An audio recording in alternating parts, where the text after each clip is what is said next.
Ave Maria Purissima, Raphael X here again with another video. Long time no see.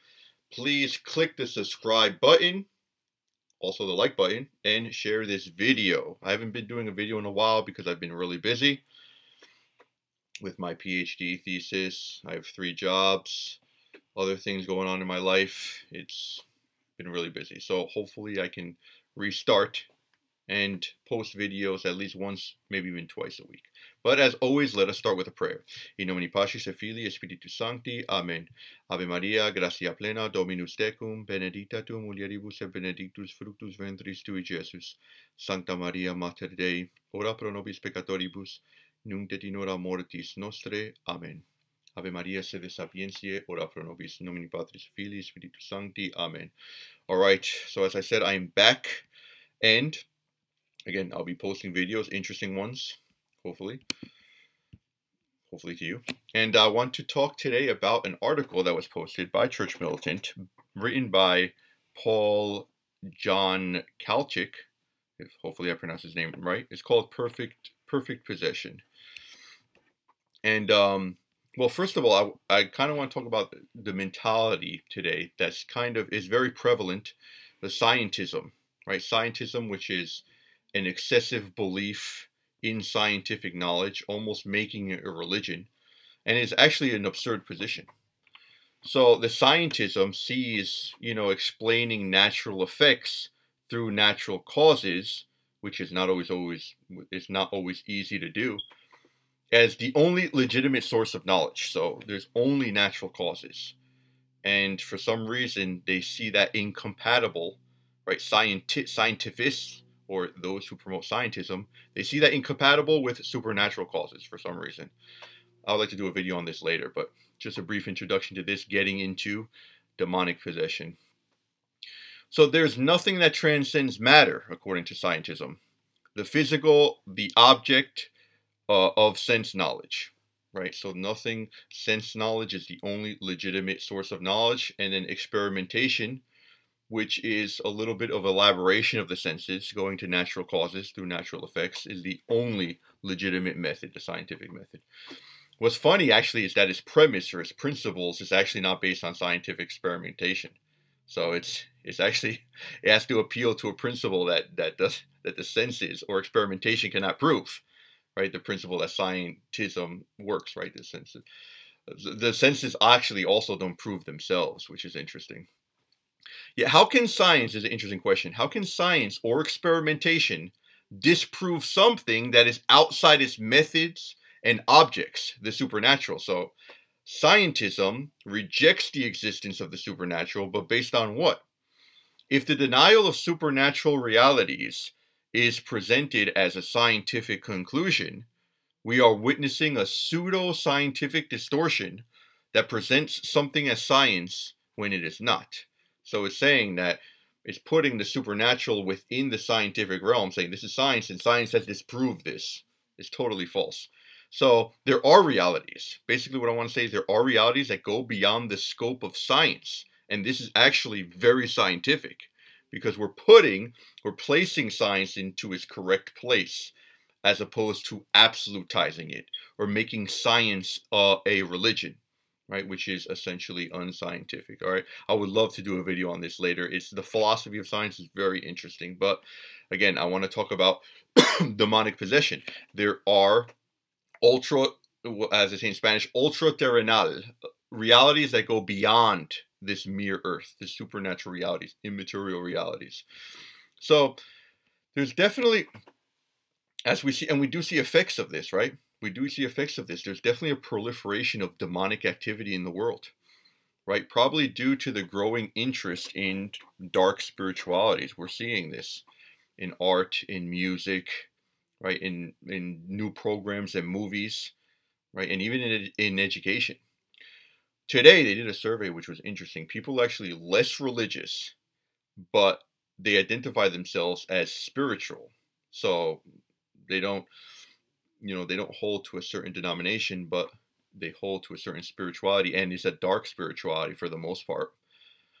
The world is definitely becoming more like hell, and this is true. And in a way, this is kind of implicit in Christian doctrine, because as we approach the second coming of Christ, which is near, because we are in the end times since the incarnation of Christ, the church must also go through the hour, right? The hour of darkness. Christ says, this is your hour, right? Talking about the time of evil when you went through his passion.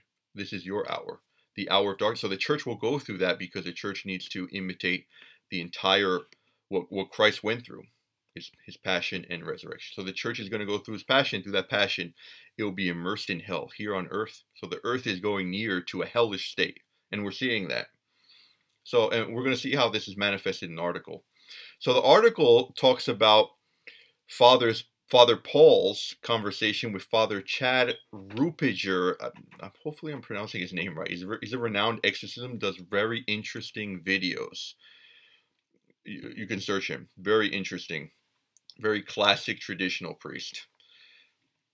As an exorcist, he attests, so Father Paul's talking about Father Chad Rupiger, he attests to a large percentage of the population having an evil spirit residing in their heart. And listen to this. He has speculated that at this time, over 20% of the general population are perfectly possessed. Perfectly possessed. So that, what do we mean by perfectly possessed? First of all, let's go through briefly the 4 different types of extraordinary activities, demonic activities. Hopefully you heard of Father Vincent Lampert. He gave a talk not too far from me, Seton Hall University. My family was present. I wasn't there. You can see the video. Father Vincent Lampert. He's an Indianapolis exorcist, pretty well known. And he gave a talk in Seton Hall, certified exorcist. And he talks, well, first of all, there's a division of demonic activity. The first basic activity of the demonic, ordinary activity, is temptations, right? So temptation is the ordinary activity of the demon, and we all experience temptation, right? The devil is fighting against us, trying to get back at God, right? Attacking his creation. But there's another division, extraordinary, and under extraordinary activity, demonic activity, there's 4 different types. So there's a subdivision there. And there's 4 different types of extraordinary demonic activity. So the first one, basic one, is infestation. Infestation has to do with the presence of evil in a location or association with an object. Usually people will say strange occurrences are happening in a house. They will hear noises, movements, footsteps, lights will go on and off, things will move on the walls, pictures will fall off, and an object may appear in one location and disappear in another. So I know people who have had these type of occurrences in their house, and the priest came and he blessed the house. So, you know, the demonic infestation, external to the people. Now the second one is vexation, demonic vexation. These are physical attacks whereby one believes that he or she is being attacked by some demon that's causing them bodily harm. So these are physical attacks. These include cuts or bruises, scrapes, bites, blows, incisions, or letters that appear on a person's body for a period of time and then disappear. All right, so these have no natural causes. So science here has to kind of bow down and recognize there's something that you need to appeal to explain this. So, demonic vexation. Just as a side note, the exorcist, as Father Vincent Lampert says, should be probably the most critical one. He's the last one to believe that the person is going through extraordinary demonic activity, because his skepticism is actually very good for the person to get the help they need, because usually there are natural explanations, right? We don't want to fall into what we call supernaturalism, where we attribute everything to a supernatural cause, and that's not right. That is definitely also a temptation to fall into that. A human temptation, we can say. So we don't want to attribute everything to supernatural causes. You want to rule out all natural causes. And then if there is no natural cause for this extraordinary activity, possibly, right, there can be certain signs that point to a supernatural cause. All right, so the third type of extraordinary demonic activity is obsession. These are mental attacks. A person's mind literally is being flooded with all kinds of evil thoughts, In fact, everything that happens in the person's life seems to be filtered through this presence of evil. So he's just overwhelmed with evil thoughts. Obsession. Now, the fourth one is diabolical possession, and Father Vincent Lampert said this is the least common one. And it seems like Father Chad Rupiger, not necessarily contradicting that, but at least he is talking that it is more, he is saying essentially that it is probably more common than we think. Possession, whereby the devil or some evil spirit would take control of a person's body, treating that body as if it were his own, using a person's mouth in order to speak, their feet in order to walk, their hands in order to try to give a blow, or perhaps to give obscene gestures. Now, I would also definitely recommend the works of Father Gabriel Amorth, some say Amorth, and his works are free, PDF. You could look him up. He's written several books. God rest his soul. He passed away recently, a couple years ago. His mentor, Father Candido, another Passionist, was a holy man. I don't know if I think his cause maybe be going through Rome. I'm not sure about that, if he's venerable already. But he talks about how possession is usually done, or is usually, we can say, it exists through a blood pact with the devil, and he talks about that in his books. Very interesting. I would definitely read his books. The examples are amazing, and they're actually more extreme than what we see in the movies. The movies are nothing compared to reality. So that's really interesting. Again, you don't want to be curious for its own sake. This is good as a means in order for the ends to bring us closer to God. We must always focus on the activity of God. And this is what exorcists do. When they're going through an exorcism, the demon is always trying to, throw them off, distract them. But the exorcist, what he must do is always focus on the power of God. Very difficult ministry. A priest told me one time, a priest, a very experienced priest, and an exorcist himself, at least an exorcist assistant. He told me that many priests leave the ministry, and many times they leave the priesthood. So we have to pray for these priests, all priests, but especially the priests who have this ministry of exorcism. So all priests can, right? All priests can do the first three, can do exorcisms against the first three extraordinary demonic activities. But for the fourth one, you need a solemn exorcism, and he needs permission from the bishop, right? For a solemn exorcism, the local bishop. So he has to be authorized. Okay, so I want to read some parts of the article which are interesting. So according to Father Vincent Lampart, who is quoting Father Chad, these individuals, he's perfectly possessed. Now remember, possessed, perfectly possessed, it's when the Satan has total control of your functions, essentially. The will is always there. The will is kind of always there to resist in demonic possession. But perfect possession, there seems to be at least some conformity with the will in Satan. An invitation of the person's will to Satan. And maybe it's an implicit invitation. That's the scary thing. Is it just explicit invitation, or is it just like implicit? Right? I reject God because I don't want to do what he wants. I reject him in a very, subtle manner. He doesn't really mention that, but that's something to consider.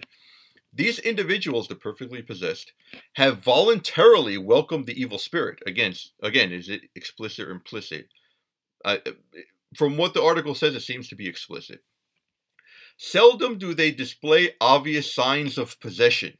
The devil always wants to hide himself, right? Because one of his weaknesses, and I've read this from Father Gabriel Amorth's books, his most vulnerable position is once he reveals himself. So the exorcism, that's why the exorcist asks the demon's name. Once the demon reveals his name, he is, very near defeat, being expelled. All right, these individuals they don't speak in demonic voices. They don't show superhuman strength. Don't speak any language they want. Don't levitate, float, or twirl like a top. They may look no different from you and me, but make no mistake, they have invited evil and are looking for souls to join them along their path of destruction. There is a common sign, though. exorcist said one time, an exorcist told me that there's an aversion to holy things.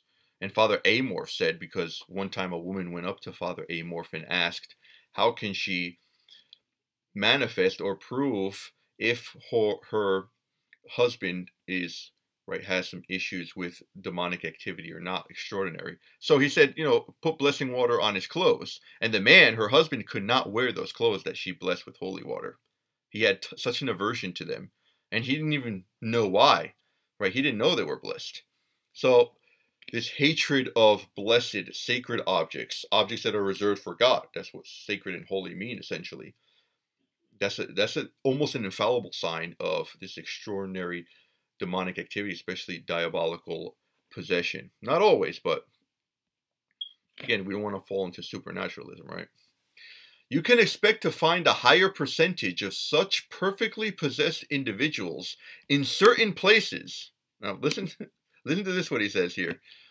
For example, if you have a pot dispensary in your neighborhood, you can bet many, if not most, of those waiting outside at a 9 a.m. on Sunday, for example, are possessed. So, this is an experienced exorcist. Now, marijuana, as hopefully you've heard the testimony of Father Carapi, who was a drug dealer himself, and then he converted, he entered the Franciscans and became a priest. He said that, I think in Colombia it was, he used to see that the drug dealers, they recruited satanic priests to put curses on the drugs. And a lot of these were ex-Catholics. So they know that not only will there be a physical, natural addiction to the drug, but there'll be some type of spiritual addiction also. So they would be cursed by some demonic power. And you see this, talk to any person who has done drugs habitually. They will tell you that they feel that they have certain union with demonic spirits. There's a huge drugs and evil spirits. There's like a strange harmony, a strange unity there. Very interesting. Of course, though, also to alter the mind willingly in a strong way is a grave sin, right? To look for that, through alcohol or whatever. The same goes for the men and women in a local strip club. But the perfectly possessed also shop for groceries, take their cars in for service, and go for haircuts. So they do normal things also. Again, in the end of times, we will be revealed for who and what we truly are. So our interior, our souls will in a way be exteriorized, will be manifested through our glorious or our horrific bodies after the resurrection of the bodies. So right now, that's why this world is a lie. Right? You can have a beautiful woman with an ugly soul, and then you see an ugly woman with a beautiful soul. So, never judge by appearances, as the famous saying goes. Again, reading parts of the article, which is important. The demonic mind truly makes for a formidable encounter, especially when there's a large group of possessed individuals. Consider, for example, the groups that often disrupt pro-life rallies. It is no accident that these large groups, without cue cards, know what to do and when to do it. They know how to intimidate, mislead, obstruct, confuse, and discourage. Their eye is on the prize, destruction of their opponents.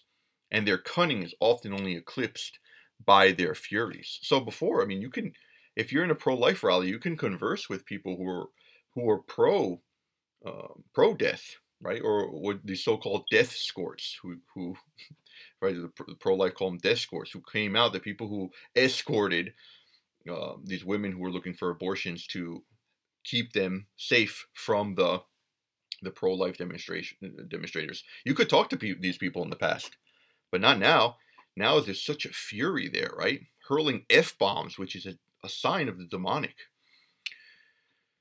This demonic mentality, this destructive mindset that reflects the devil's mind has become prominent in mainstream media, schools, woke corporations, social media sites, and among family and friends.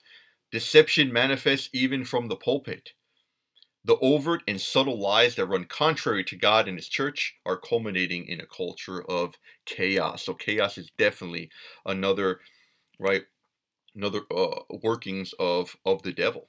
Right, chaos, this lack of clarity that we're seeing. And in education is a disaster, right? It is a disaster. So one of the signs, I mean, that the world is getting more and more hellish is that, I mean, why do you think priests are they're scared to go out in their clerics, right? Dressed in their clerical in the garbs, right? In the Roman collar. They're scared to go out because I know of priests who have been verbally attacked. I mean, in Mexico, you have the priests are like endangered species, and not to mention the Middle East. So, and this priest told me the other day, he went outside and he was almost, these people insulted him. He goes out to pray a rosary. He always wears his cassock, and these people insulted him. So, also in the article, Father Chad Rupiger mentions a case where someone, I think he was getting a haircut, cursed at him. So you're seeing it, this fury, this really inexplicable fury that is being lashed out at on priests. Very, very interesting. We have to pray for the priests. It's not easy to wear the clerical garb. It is not easy. We have to feel for them. Priests today have to be bold. They have to be bold. It's the only way. I don't know if you remember that Exorcist movie, the original one, 1973, which sparked a huge interest in this subject. But it was actually one of the reasons that it was made was that the exorcism took so long. The original being from Chicago, and the movie was based on that case in Chicago. So the exorcism took like a couple of months, which was a scandal, right? And an exorcist told me before the 1960s, exorcisms were like this, right? Were like this during the time of the apostles, right? All through the history of the church, exorcisms were like this because there was a lot of power in the exorcisms, which was animated from the faith of the people. Now there's less faith, there seems to be less grace, and the devil has seemed to obtain more resilience against the sacramental of exorcism. It's interesting. Nowadays, it's very common that exorcism takes years. Very common. It's very tiring. Very difficult. So, very interesting. This case took a couple months. A huge scandal. But after the 1960s is key. Very key. Sexual revolution, right? The Vatican II, all the disastrous reforms of Vatican II afterwards, the spirit of Vatican II and all that garbage. That definitely brought about a whole new mindset that really prepared for the spiritual invasion, we can say, as St. Paul, as Pope Paul VI says, the smoke of Satan has entered into the church.